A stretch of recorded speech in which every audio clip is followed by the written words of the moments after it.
Hello everyone and welcome to apprendre l'anglais rapidement.fr.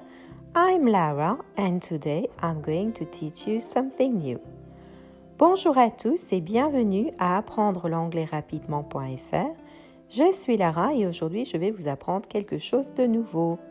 Donc la problématique d'aujourd'hui c'est comment déterminer votre niveau en anglais.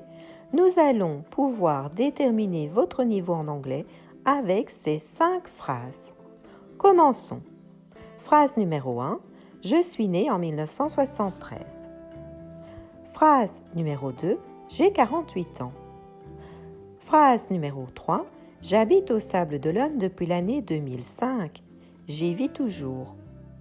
Phrase numéro 4. Cela fait 16 ans que j'habite au Sable d'Olonne. Phrase numéro 5. J'ai récemment ouvert mon centre de langue. Donc, la première constatation, c'est que nous avons 4 phrases sur 5 qui sont au présent. Mais pensez-vous que cela va être le présent en anglais? À votre avis, combien de phrases sont au présent en anglais? Je vous le dis dans le mille, il y a seulement une phrase qui est au présent.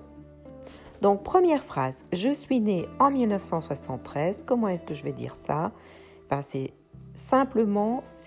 une action terminée. Je suis né. Donc, vu que c'est une action terminée, nous allons utiliser le passé qui est utilisé pour une action terminée dans le passé quand en plus on donne une notion temporelle précise, c'est-à-dire il y a une indication de temps très précise. Là, nous avons une année. Nous utilisons le prétérit. Donc, je vais dire « I was born in 1973 ». Donc, 1973, c'est important en anglais de donner les dates 2 par 2. Donc, ne dites pas 1973. Ça ne marche pas. 2 par 2, 1973. So, we use the simple past for a finished action. Deuxième phrase, j'ai 48 ans. Là, vous pouvez vous faire plaisir, vous pouvez utiliser le présent. Toutefois, quel verbe allez-vous utiliser? Allez-vous utiliser le verbe avoir? Non, non, non. Là, vous devez utiliser impérativement le verbe être. Vous devez dire I am 48, full stop, point barre, ou bien I am 48 years old. D'accord? Phrase numéro 3. J'habite au Sable d'Olonne depuis l'année 2005, j'y vis toujours. Donc là, en anglais, nous allons utiliser le passé, car c'est une action passée. Quand nous utilisons le passé en anglais, nous devons nous poser la question, est-ce que c'est une action terminée? Est-ce qu'il y a une indication de temps précise quand l'action est terminée?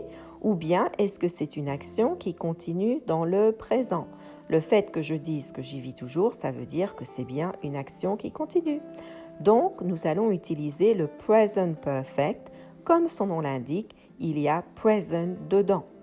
Donc, je vais dire I have lived in les Sables d'Olonne since 2005. Donc, le present perfect s'utilise avec have ou bien has à la troisième personne et le participe passé. Verbe irrégulier, je prends le verbe, je rajoute ed. Verbe irrégulier, je regarde la troisième colonne des verbes irréguliers. D'accord? I still live there, donc j'y vis toujours. Le toujours, j'utilise still. Et still se met impérativement entre le sujet et le verbe. Je ne peux pas le mettre ailleurs. Je ne peux pas dire I live there still, très très bizarre, ou bien still I live there, ça ne marche pas. Est-ce que maintenant j'aurais pu dire I have been living in les Sables d'Olonne since 2005? Autrement dit, utiliser ce qu'on appelle le present perfect continuous. Tout à fait. J'aurais mis plutôt l'accent sur la durée de l'action plutôt que le résultat. Donc, je peux utiliser les deux. Numéro 4. Cela fait 16 ans que j'habite au Sable d'Olonne. Donc là, surprise, surprise, nous allons utiliser le même temps, present perfect, parce qu'il s'agit d'une durée, que je n'ai pas d'indication précise temporelle quand l'action est terminée, donc c'est une action qui continue dans le temps. Maintenant, il ne faut jamais traduire littéralement du français à l'anglais, ça ne marche pas. On ne va pas commencer par cela fait 16 ans que. Non, non, on va rester simple. On va dire I have lived in les Sables d'Olonne for, l'indicatif de la durée, 16 years. Donc il faut penser qu'en anglais, on ne tourne pas les phrases de la même façon et que essayer de faire des tournures à la française, ça ne marche pas. Est-ce que j'aurais pu utiliser le present perfect continuous? Oui, j'aurais pu dire I have been living in les Sables d'Olonne for 16 years, si je veux mettre l'accent sur la durée. Maintenant, phrase numéro 5, j'ai récemment ouvert mon centre de langue. Donc là, c'est une action qui est certes passée, mais je n'ai pas d'indication temporelle quand est-ce qu'elle a été terminée, cette action.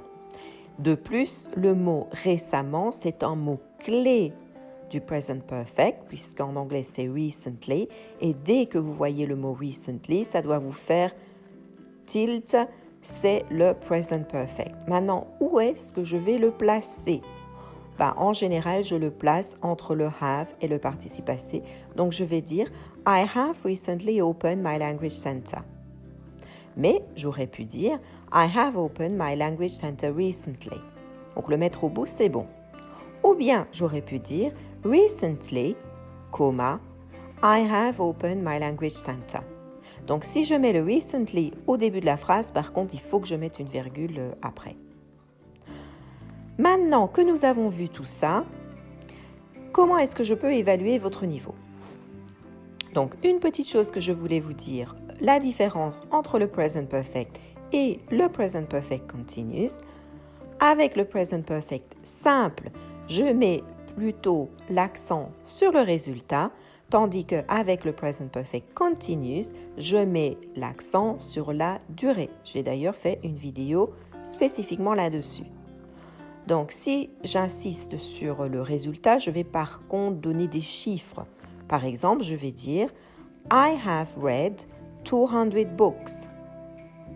Si je veux mettre l'accent sur la durée, je vais dire I have been reading books since this morning. Je lis depuis ce matin. Donc, comment est-ce que je peux évaluer votre niveau? Si vous avez la 1 et la 2 de correct, on peut dire que vous avez un niveau A1. Parce que le niveau A1, vous avez vu le simple past. Et donner son âge, c'est quelque chose que vous voyez très vite.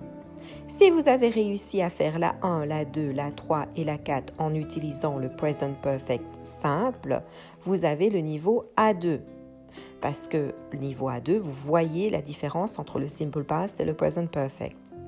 Si vous avez réussi la 1, la 2, la 3, la 4, la 5 au present perfect et present perfect continuous, vous avez le niveau B1 parce que vous avez vu le simple past, le present perfect et le present perfect continuous. Donc voilà, j'espère que cette petite vidéo vous a plu. Je vous dis abonnez-vous, allez voir mon article et je vous dis bye bye, cheerio, happy learning.